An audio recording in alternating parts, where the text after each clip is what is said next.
দেখুন, পদ্মা, মেঘনা ও ডাকাতিয়া ৩ নদীর সংযোগে ঘটেছে চাঁদপুরের মোলহেড এলাকায়।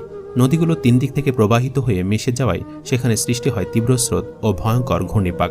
আর চাঁদপুরের নদীপথের এই ট্রায়াঙ্গেলে পড়ে নিখোঁজ হয়েছে শত শত মানুষ, যাত্রীবাহী লঞ্চসহ মালবাহী কার্গো কিংবা ট্রলার।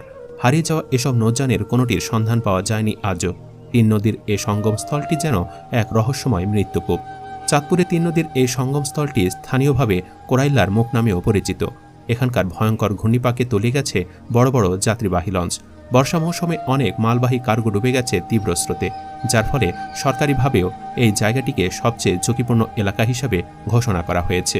চাঁদপুরের সেই মোহনাটি একেবারে নদীর তীরে অবস্থিত। সাধারণত নদীর তীর অগভীর থাকে, কিন্তু নদীর তীরে হওয়া সত্ত্বেও এই মোহনাটি অনেক গভীর। বর্ষাকালে এটি রূপান্তরিত হয় রহস্যময় মৃত্যুকূপে। পানির ভয়ঙ্কর ঘূর্ণি দেখে মানুষের মনে শিহরণ জাগে। এই মোহনা নিয়ে লোকমুখে অনেক গল্প রয়েছে। ৩ নদীর এই মোহনায় জুলাই থেকে অক্টোবর পর্যন্ত তীব্র স্রোত বইতে থাকে, যার ফলে প্রায় ছোট বড় দুর্ঘটনা ঘটে এই স্থানে। স্থানীয়রা জানান, মোহনার তীব্র স্রোতের কারণে এখানে বহু যাত্রীবাহী লঞ্চ ডুবির ঘটনা ঘটেছে।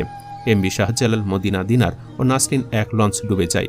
সবগুলো লঞ্চেই প্রচুর যাত্রী ছিল। তীব্র স্রোতের কারণে অধিকাংশ যাত্রী বেঁচে ফিরতে পারেননি।